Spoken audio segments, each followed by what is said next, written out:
So as we're getting settled here, let's thank Jessica for all the work that she's done to put this together.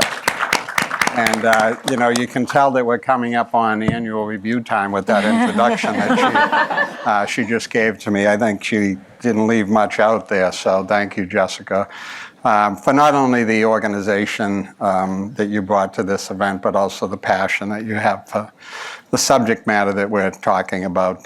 It's infectious, and I know the entire team at the Chamber appreciates that, so thank you, Jessica. Welcome to the opening ceremony for our 7th Fierce Urgency of Now Festival. Time goes by quickly. How many of you have attended Fierce Urgency of Now in past years? Okay, all right, good. Some new faces, and that's what we hope. And really, when you think about it, you kind of time yourself out on this thing because it's supposed to be for young professionals, and the one thing we can't control is aging. So at some point, you're not a young professional anymore. So we like to see new faces. We have a platform called City Awake at the Chamber that some of you may have heard of. We think of it as the premier young professionals platform, and Fierce Urgency of Now was created out of that platform, and it's really intended to convene Boston's young professionals with business, civic, nonprofit leaders to foster access, to make sure people are connecting and having dialogue, and to create transformative connections. So that's what it's all about. The ultimate goal is to create a better Boston and a better Commonwealth of Massachusetts for everybody. Since we started it in 2018, the festival's convened more than 10,000 people across all industries and neighborhoods. So welcome to those of you that are joining us for the first time. It's really an impactful event, and we do a lot of listening. We do a lot of listening to you while you're here, and in terms of the voice that you have as we talk about some of the important public policy issues. We want to uplift young professionals in Boston and in the Commonwealth and continue our commitment to propose solutions to the difficult challenges that you see as people engaged in the business community as residents of this region. We do a number of things to try to help understand what's on people's minds. So most recently, for example, we commissioned a survey of young residents ages 20 to 30 years old to kind of gauge, what are people thinking about. What was interesting is that from that survey, about 93% of young professionals in Greater Boston said they liked it here. This is a really cool place. I enjoy being here. I enjoy all that Boston, Greater Boston, Massachusetts has to offer. The somewhat troubling part of it was about a third of those people said that they don't see their future here because of some of the barriers to staying here, especially on the cost side. It's kind of alarming. It's alarming to me because part of our job is to make sure that the very successful business community that exists in Greater Boston and Massachusetts has a pipeline of employees ready to fill those jobs that want to be here and are able to be here. So it really, for me and for our guests today, defines some of the issues that we have to think about. What the survey said is that things like the cost of rent, the ability to buy a home, the availability of the types of jobs that they're looking for are top of the list. So these are the things on our minds, and we'll have a conversation today to kick off the Fierce Urgency of Now around those issues. And I couldn't think of two better people to have this conversation with than Secretary Lauren Jones and Undersecretary Nico Mendoza, two good friends who explore resources, opportunities, and challenges in those areas. Before we begin, I want to thank the sponsors of Fierce Urgency of Now for their support and partnership, but a special thanks to the team at Suffolk University, in particular President Marisa Kelly, for making this venue available for the first Fierce Urgency of Now. Marisa also serves as a member of the Chamber's Executive Committee, so she's an influential voice both here in the higher education community, but also in the broader business community, and we thank her for her hospitality. Each of the sessions is hosted throughout the Fierce Urgency of Now by great business and community leaders, and I encourage you to take a look at the agenda, and hopefully you'll be able to participate in those. So let's get the program started. I'm going to invite a couple of friends up to the stage, starting with Secretary of Labor and Workforce Development, Lauren Jones. Secretary Jones brings nearly 2 decades. I'm dating myself a little bit now because I remember when Lauren Jones was probably in this audience. So, but she's Thanks now for calling out my age, Jim. 2 decades of experience working local, state government, nonprofit, private sector, and has had a passion and a focus during that whole time on workforce development issues. Prior to joining the Haley Driscoll administration, Secretary Jones served as Executive Vice President of the Massachusetts Business Roundtable and led that organization's workforce development and policy strategy. She led the Massachusetts chapter of Apprenti, where she worked with companies to cultivate and diversify tech talent through registered professional apprenticeships. So please welcome Secretary Lauren Jones. So next I'll introduce Undersecretary and Chief of Staff of the Executive Office of Housing and Livable Communities, Nico Mendoza. Nico, please join us. As Undersecretary and Chief of Staff, Nico oversees the daily operation of a new cabinet-level secretariat established by Governor Maura Healey to create more homes and lower housing costs for all residents of the Commonwealth. So the governor and lieutenant governor are laser focused on this issue of housing and demonstrated that by creating a secretariat that wakes up in the morning every day just thinking about the issue of housing. Her portfolio includes leading strategic initiatives and managing a team charged with policy development and engagement with external stakeholders to move the Haley Driscoll housing agenda forward. In prior roles, Undersecretary Mendoza served as State Director for U.S. Senator Elizabeth Warren and as Communications Director for 1199 SEIU, Massachusetts. So I'm going to start this by turning it over to Secretary Jones to discuss her role and the impact of her secretariat. And then we'll ask Undersecretary Mendoza to deliver some remarks, and then we'll have a little bit of a conversation. So let's start by turning it over to Secretary Jones. Thank you, Jim. And thank you, Jim, and to the Chamber team for the invitation to join you for the Fierce Urgency of Now Fun Festival. And I hope that we do have some fun in this conversation.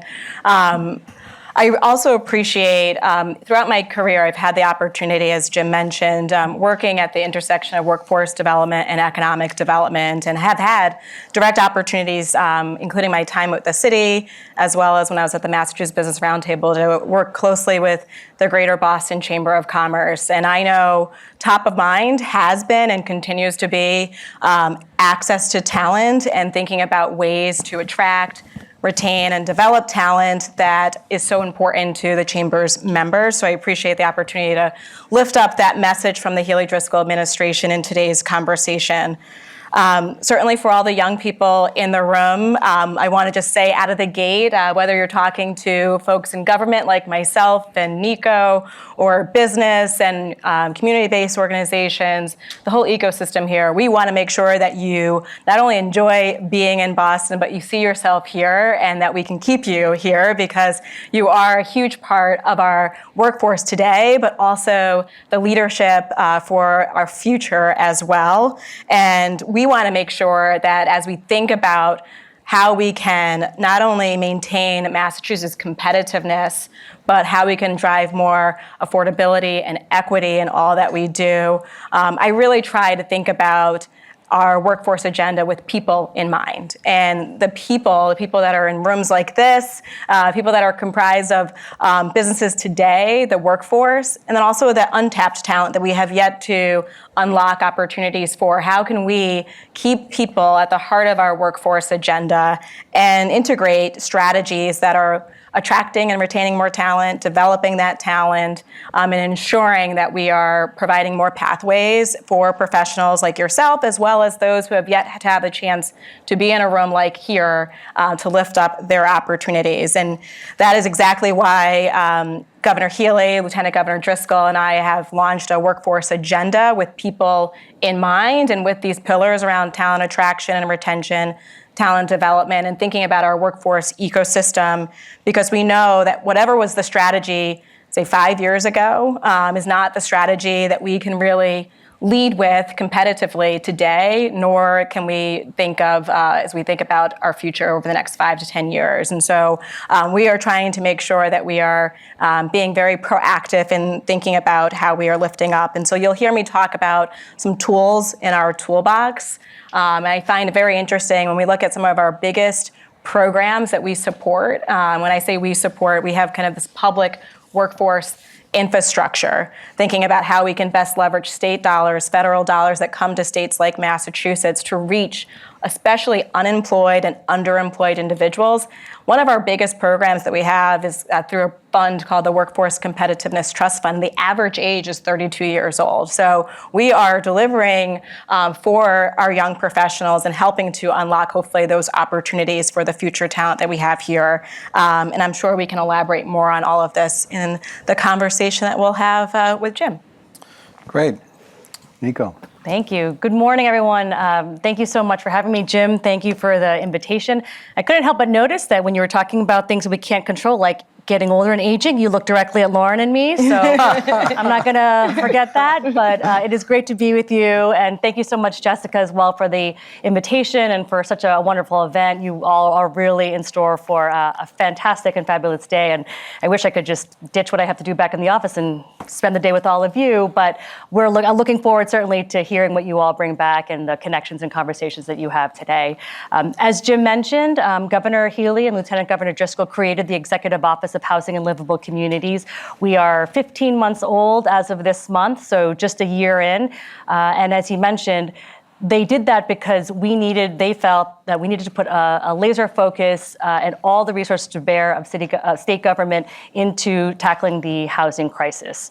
I know I don't have to tell you all what that looks like and what that feels like on a regular basis. It's September 1st was just a couple of weeks ago. How many of you all fought with landlords and tried to put down a security deposit, first month's rent, last month's rent, had to fight, hopefully not a moving van on Storrow Drive, but how many times did you have to put in an offer to rent an apartment only to get either rejected or told that somebody else put in cash? We're talking about paying cash for rents nowadays, where traditionally we've been talking about those similar challenges in buying a home.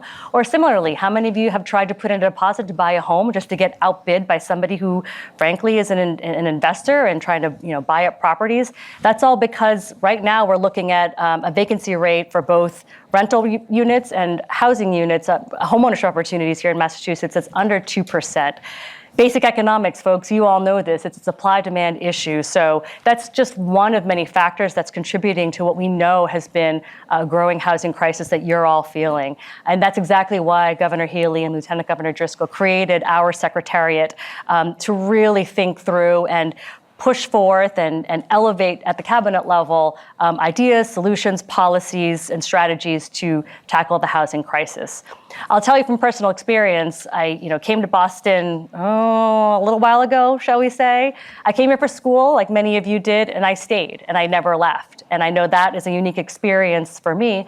I fell in love with the city, like I'm sure many of you did, like Jim mentioned, and I was able to stay. I started working in government for our former boss, Mayor Menino at the time. As a government employee, I was able to figure out how to make it work. And even then, of course, it was tricky, but I was able to do that. And fast forward to now, I know that you all and others who aren't here are struggling with those same housing challenges. And that's why, again, we at the Executive Office of Housing and Livable Communities are working hard to make sure that there are tools in place and strategies to supercharge the production of housing so that we can right-size the ship here and put power back into the hands of folks like you who are either renting or buying or trying to.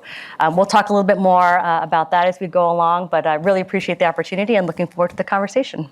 Well, thank you both for being here. And Secretary Jones, let me start off with you. And I want to talk about the task you have of looking at the Massachusetts economy, how it grows, how it unfolds, and the types of jobs that are emerging, and making sure that there's a sufficient workforce to meet the needs of that economy. But what's complicated about it these days is that it's such a multi-generational workforce right now. First time in history that there's actually 6 generations in a workplace. And I think I'm in the baby boomer. I know that's a surprise to most of you. I'm in the baby boomer category.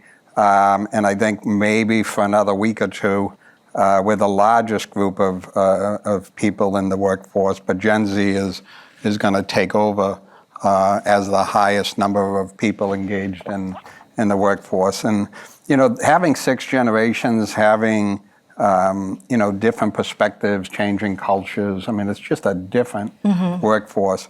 Talk about the challenge of creating or trying to make sure there's a pipeline of workers for the Massachusetts economy, given all of these demographic changes that are going on. Yeah, I appreciate the question, and I think that there are some common approaches that are applicable regardless of generation, yet at the same time being mindful and being more intentional, recognizing those challenges. So I like to always think of workforce development from talent attraction and retention, talent development, and then what's our infrastructure to make all of this work best. And so when you think about talent attraction and retention, that certainly can be how you promote and make Massachusetts a welcoming place to do business and to work and to live and to play here. But it also means how to actually get a worker from point A to point B. So think transportation, certainly, think housing stability, but then also when you think about the range of generations that are within our workforce, think about caregiving and the needs that so many workers, you're showing up in your 9 to 5 or your 7 to 7 or whatever your shift may be, and so many workers are also caregivers, caring for a loved one at home, whether that be for early childhood education to senior care or any other needs that you may have within your household or within your family. And so we in the Healy-Driscoll administration have really put a focus on caregiving. First, thinking about how to make sure Massachusetts has a high quality, affordable, and accessible child care system. And I'm teaming up with Secretary Howe of Economic Development and Secretary Tutwiler of Education, along with all secretariats across the governor's cabinet, to lift up this whole of government approach so that we're thinking not just in our own silos, but collectively and how we can build the workforce of early childhood educators so that you can find greater access, thinking about the spaces and places to make it more accommodating for childcare to be available for the workforce. And we're working on recommendations after a series of 14 listening sessions over the summer. And so we will soon have some recommendations to really connect the dots again to provide someone to go from point A to point B.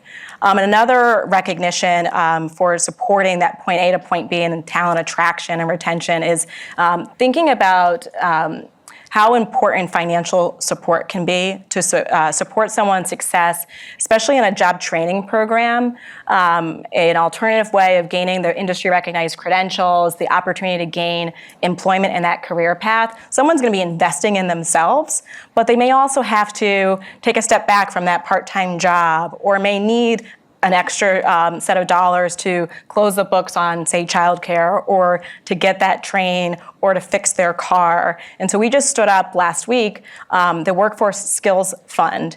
And this is a pilot approach where we're leveraging some ARPA dollars that we have access to, designed to provide financial support for participants in some of our job training programs, and with the goal of having them persist successfully through job training and ultimately gain employment, but knowing that there's barriers to employment that could help that could hold them back from, again, attracting them to the workforce, retaining them in the workforce. So we look to see some good success from that launch and hope to sustain that fund as well. And then we're also thinking differently. Massachusetts, the Commonwealth, is an employer ourselves. We have 40,000 people within our workforce. And so as we started to shape our workforce agenda, which we released earlier this year, Governor Healy had just signed an executive order instituting skills-based hiring within our workforce. It's an approach we know many employers, some chamber members have also long embraced, but we also realize this is a huge opportunity to attract more quality jobs and more access to quality jobs for individuals who may have the skills, knowledge, and ability to really succeed in a career, but may not have that 4-year degree. And so we've looked within state government, within the executive branch, on jobs that we can post without leading with that degree as a requirement, expanding more opportunities to good wages, good jobs within state government. But we know that's also the case when you look at high growth industries, from life sciences to financial services to healthcare. We want to make sure that we're unlocking those. Those are just a few examples, but we really want to make sure that we center it with people first, greater access to economic mobility, good wages, good benefits. And we think that there are some tools in our toolbox that we're continuing to unlock. And obviously a big part of it is partnering with employers to be able to provide those pathways as well. Mm-hmm. So I want to try a little bit of an informal survey here. I mentioned that we did a survey that said significant amount of people, young professionals, didn't see themselves being able to stay in Boston. I think we asked within the next 5 years. So by show of hands, who expects to be working, living, pursuing a career and their happiness in Boston 5 years from now? Who expects to be here? Well, so it looks like it's about the same as our survey. Looks like about a third sort of didn't expect to be here. That's interesting. Housing, biggest issue, Nico. You know this. The Haley Driscoll administration championed and got passed an historical housing bond bill this year aimed at addressing statewide the housing issue. Tell us a little bit about the bill. Tell us sort of, what comes next and some of the policy proposals that are in there that should begin to sort of make a dent in this problem. Yes, no, thanks, and happy to talk about it. And I want to give a shout out to my colleague Ben Bryant in the back, who played a very critical and lead role in helping draft the bill and is now taking an equally important role in helping us actually implement it and get it done. And so he'll be here afterward for folks who want to chat with him. But the Affordable Homes Act was the governor and lieutenant governor's signature housing legislation that we filed last fall. We worked really hard in partnership with the chamber and other stakeholders to get it through the legislative process. It's a $5.2 billion capital reauthorization of some very critical programs that we use to build and produce housing. And housing of all kinds, from all spectrums, from affordable to market rate. We also think about housing. Secretary Augustus, our Secretary of Housing and Livable Communities, always talks about it in cycles. So, from folks, young professionals like you who are renting or who are thinking about buying your first home or condo, to a young family that wants to expand and buy a larger home, to older folks who want to age in place in their communities. So we look at the Affordable Homes Act as an opportunity to really supercharge housing production of all kinds. One particular policy proposal, then, there are many. This is not your traditional bond bill, and not to get in the weeds of bond bills, but usually it's a bill that gets reauthorized every 5 years. It passes through the legislature, and it's just something that typically happens as of course. But because of the sense of urgency on housing, the governor and lieutenant governor felt strongly that we wanted to also be creative and innovative about how we're tackling the housing crisis. So it is jam-packed with a whole slew of policy proposals, one of which is now allowing accessory dwelling units to be built as of right across the Commonwealth. Kudos to many communities across the state that have already included bylaws in their local zoning to allow for ADUs, accessory dwelling units. But we think this is a really important tool for us to be able to build between 8,000 and 10,000 housing units over the course of the next 5 years at no cost to the Commonwealth. Nico, just break down, Yes. What is an ADU? An ADU, thank you, Jim, is a unit that can be built on another plot of land. So let's say you have a single family home and you have a little bit more land in your backyard. The law allows you to build an accessory dwelling unit, an ADU of 900 square feet or lower, to allow for, perhaps, a family member who needs additional care to move in, for a young professional, or for somebody just starting out in their housing journey. So let's say, for example, your parents live somewhere and they're able to build an ADU. Maybe they live in the main house and you're either renting or you purchase the ADU of your own, and that gives somebody an opportunity to, again, get started on their housing journey. Again, 8,000 to 10,000 units, we think, over the next 5 years, which will help us really make a dent in the shortage of housing units that we need to produce in order to address the crisis that we're facing right now. So that's one piece that I think we're really excited about. A couple of the capital authorizations that we are also equally excited about. One is for a program called Mass Dreams. The law allows for $50 million for Mass Dreams, which is a program to allow first-time home buyers who live in either gateway cities or markets like gateway cities, so some communities in Boston, to be able to use that funding for down payments or closing costs to purchase their first home. This is a program that was initially funded through federal ARPA dollars, which unfortunately ran out, and not surprisingly, the demand was so high. So now with the Affordable Homes Act, we can re-inject some funding into this really important program and help first-time home buyers purchase their first homes. One last thing I also want to add is, on a similar note, there's another program called Commonwealth Builder on the production side. So if you're a developer looking to develop first-time home ownership opportunities, Commonwealth Builder will provide some additional funding for you to develop those, single-family homes, townhomes, multifamily homes that you as a developer can also, in turn, use as first-time home ownership opportunities. So those are a couple of the things that we're particularly excited about. Again, there's a lot of implementation moving forward now that this law is in place, and looking forward to working with our partners externally to make sure that happens. There's a lot in this bill, and if you're interested in housing, I'd encourage you. I'm sure there's resources online. It's probably a thick bill, but I'm sure there's summaries of some of the public policy issues that are contained in it. But Nico, I want to stay with you only because, sometimes people say, why doesn't the governor just do this? Why doesn't she just say, you know what, Massachusetts, we're going to do this, and all the cities and towns, you have to do this, you have to do that. We invented town meeting here in Massachusetts, and there's local zoning, local permitting, all of that. Talk about that process and how government works, and talk about the strategic need to partner with the cities and towns to get housing built. Yeah, that's a great question, Jim. And again, I say this starting my career off in local government, where I was able to see firsthand really what happens at the local level and how that impacts housing decisions across the state. So yes, it is true that housing decisions are often made at the local level through town meeting, which if you haven't been to a town meeting ever, you should go. It is truly democracy at its finest and most core function. If you live in Boston, you wouldn't be familiar with it because obviously we have our city council form of government, but check it out sometime. It's really fascinating. But truly, it is incumbent on us, as Jim mentioned, at the state level to be strategic and to partner with our local communities. We can't just outright say we're going to change, zoning for 351 cities and towns across Massachusetts, but every community has to do its part in order to address the housing shortage and the housing needs. It's incumbent on these communities to keep talented people in their cities and towns. It's their workforce, it's their tax base as well.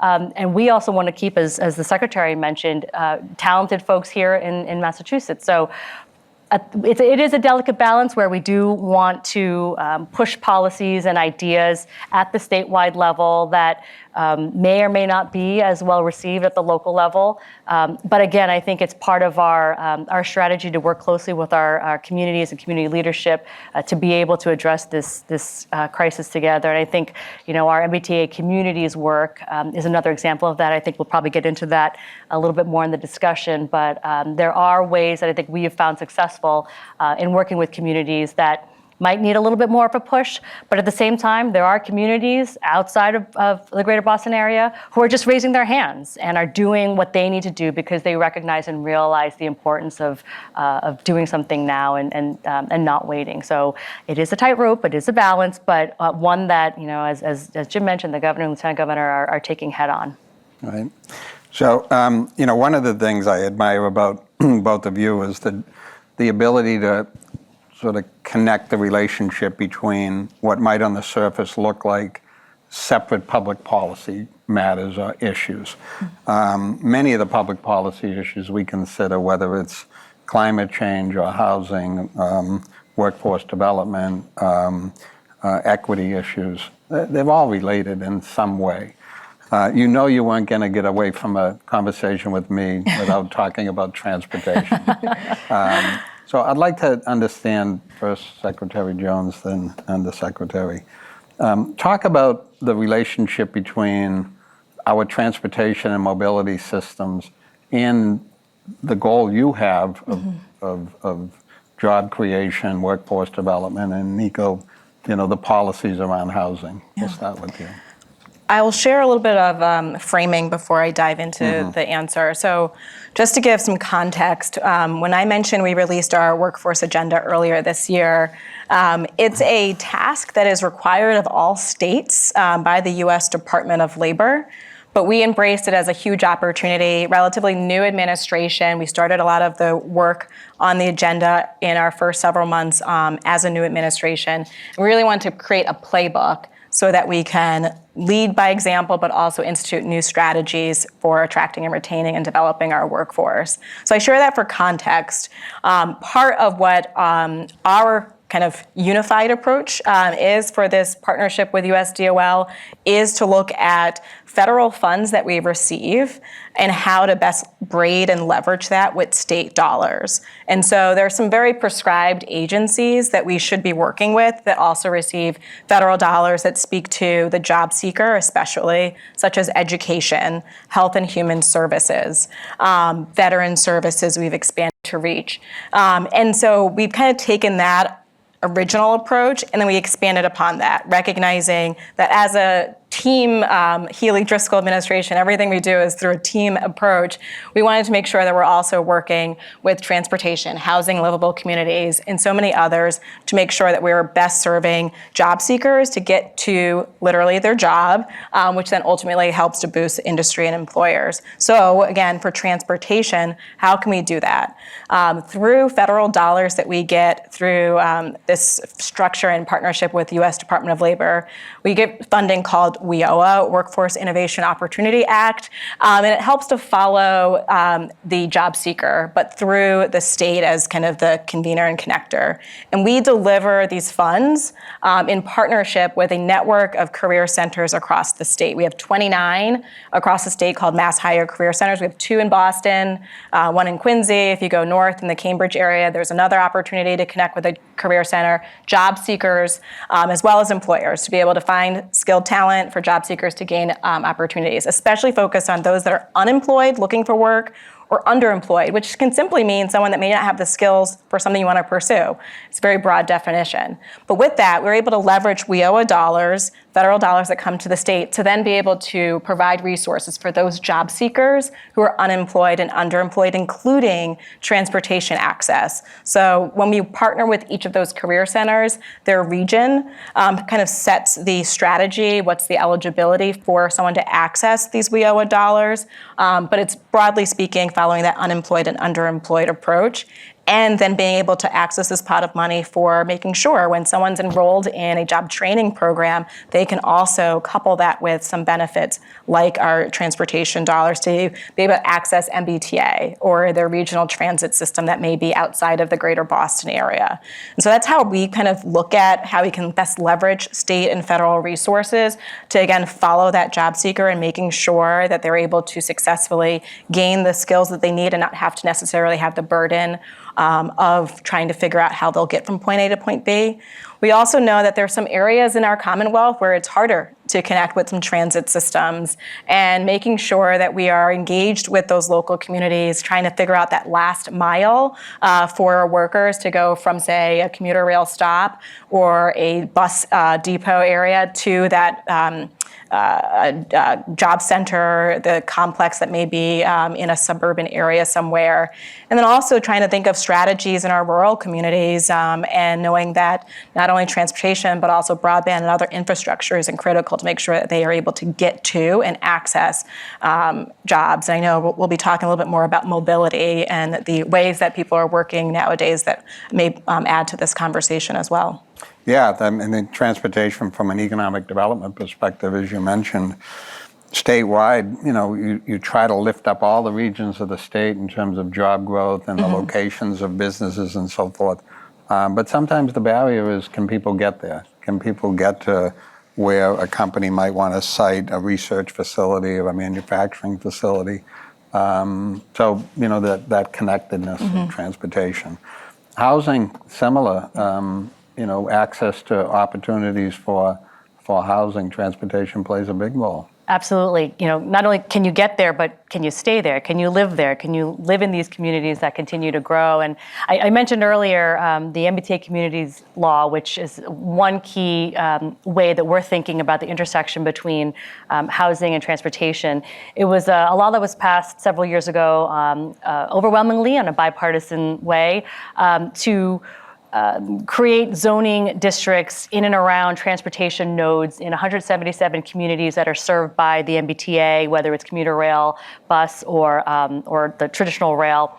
And again, to Jim's question earlier about partnership with communities, this is another key example of how we're thinking about, again, that intersection between housing, transportation, and our local work. We're now in the process of implementing that law and working with these communities to look at the plans that they have to enable zoning create zoning that will enable housing production and the creation of more units of housing.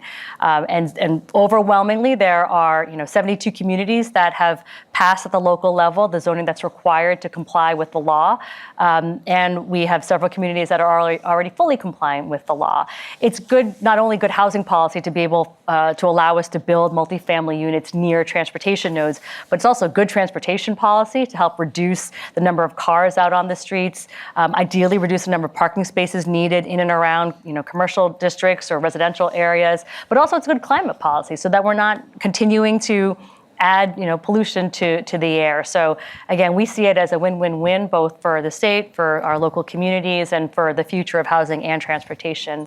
Another key partnership that we have with the MBTA is also working with them to look at some of the properties that they have that they may not need for their purposes anymore. So maybe it's either a parking lot or a staging lot that doesn't quite fit their operational needs. How do we use those surplus land for housing production? And ideally, again, in and around transportation nodes. So we're checking all those boxes and really thinking about how we're being strategic about locating multifamily housing. So as the Secretary mentioned, it really is an all-of-state government approach to address competitiveness, affordability, and equity.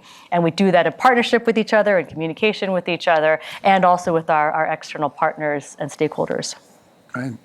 Secretary, you mentioned the changing dynamics of the workplace. Certainly remote hybrid work is here to stay. We talked earlier about the different generations in the workplace in our survey.